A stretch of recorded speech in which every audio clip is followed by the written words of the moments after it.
LP. Good morning, WOLB 1010 AM, our Young Morning Show, and this morning we're going to spend the next 90 minutes in an opportunity for you to hear from the leading Democratic candidates for governor of the state of Maryland. We have with us Lieutenant Governor Anthony Brown, Attorney General Doug Gansler, and Delegate Heather Mazur here with us this morning, and we welcome you. And hopefully, as you move closer to your decision, today will make you become even closer to that decision due to what you hear from these very fine candidates. To start, each candidate has been given some information. We've shared it between staff, and we're going to go with the opportunity to hear from for opening statements. I think Delegate Mazur, then. Right. Yes, Okay. Good morning. Thank you, Larry and WLB, for hosting this important dialogue this morning, and to all of the listeners and the guests who are here today as well for joining us. I want to start by talking about poverty and jobs. My father was a union factory welder for 32 years, and I know what it's like to struggle making ends meet on $45 a week strike pay. Eliminating the income inequality gap has been a cause of a lifetime, and I'll be the governor that gets it done. I know that we are our best when we lift each other up. I will not settle for an economy that leaves any of us behind. I want to make sure that you are able to earn more and be taxed less. I will hold corporations and millionaires accountable to paying for their fair share, and give tax relief to our small businesses who will hire more people and lower their prices. I will build a stronger economy with a living wage, middle-class tax cuts, and equal pay for men and women. I'll protect homeowners instead of the big banks and finally dig us out of our foreclosure crisis. And it's beyond time for us to put an end to the achievement gap in our schools. It shouldn't matter what your socioeconomic status is or what your race is to determine whether or not you're going to be successful in school. I'll enact a truly universal pre-K program and fund after-school and summer initiatives, because every student deserves to be successful and dream big. I will not stand by while the middle class disappears. That's why every day Pastor Delman Coates and I will work to make sure that childcare, housing, and college is more affordable for the average Maryland family.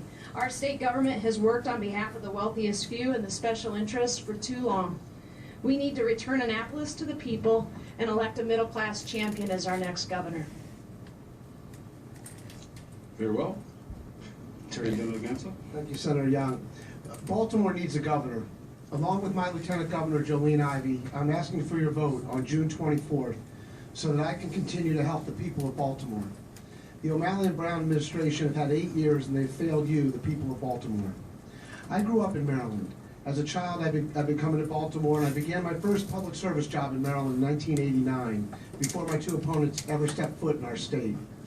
I worked with Eric Holder in the Clinton administration as an inner-city prosecutor, working with victims and the community, working against gangs and for homicide victims.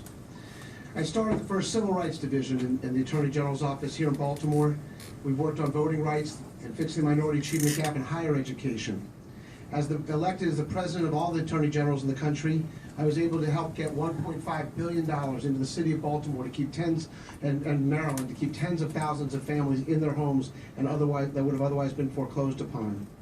And in 2008, I had the honor and privilege, along with Elijah Cummings, to co-chair President Obama's campaign here in Maryland. I started an inner city league called Charm City Youth that meets at Carroll Park every Saturday morning. We've expanded Patterson Park. Baltimore needs a governor that understands the potential of this city.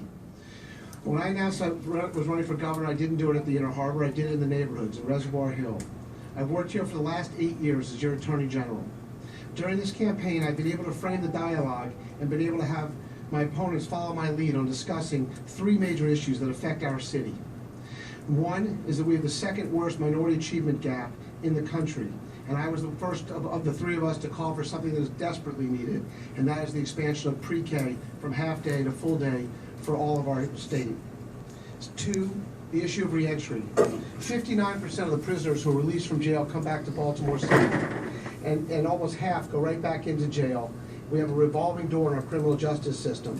We need to remember that these are real people with real families, real parents and children of others, and part of the fabric of our community, and we are failing them.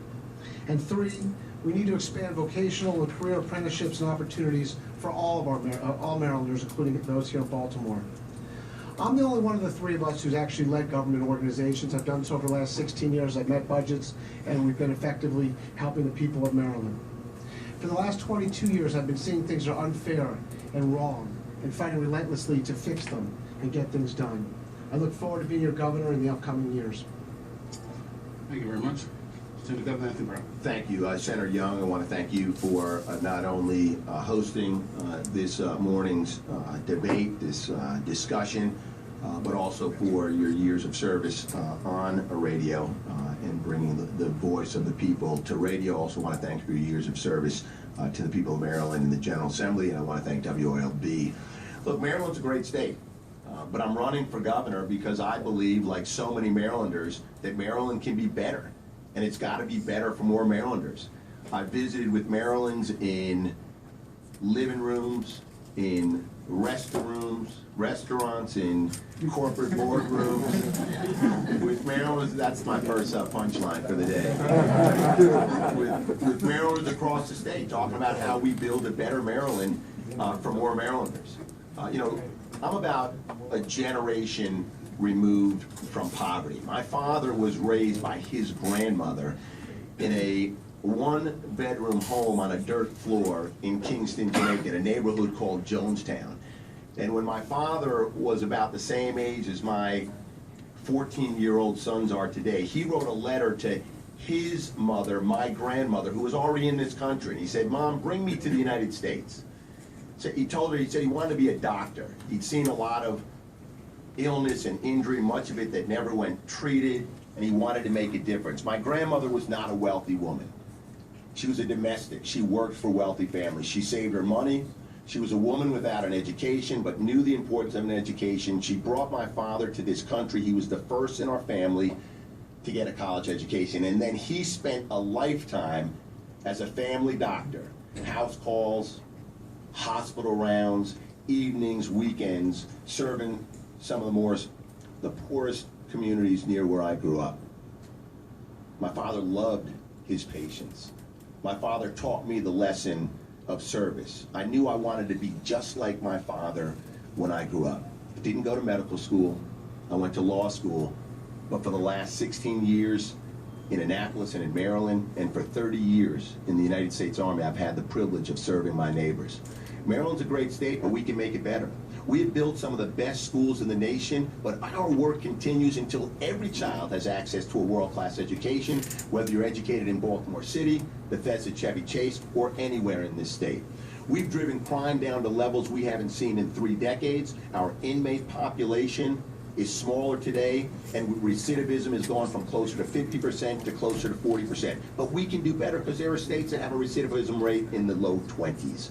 We can do better until every Marylander can stand on the porch of their home or the street corner in their neighborhood and say, "I live in a safe neighborhood." But this is a great state. We built one of the strongest economies in the nation. Unemployment a full percent below the national average, creating jobs faster than Virginia and Pennsylvania and every state in the Mid-Atlantic. But there are still Marylanders who are unemployed and underemployed, who are facing the threat or reality of foreclosure, so our work continues. Marylanders don't expect perfection, but they insist, and we need to deliver progress.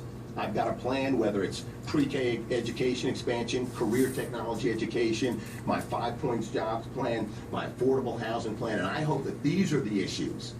I hope that these are the issues that we can focus on in the next 90 minutes during this conversation about how we build a better Maryland for more Marylanders. Very well. The campaign has been going on for quite some time, and we have something a little more than 2.5 weeks to go. And throughout the campaign, goodness knows we have received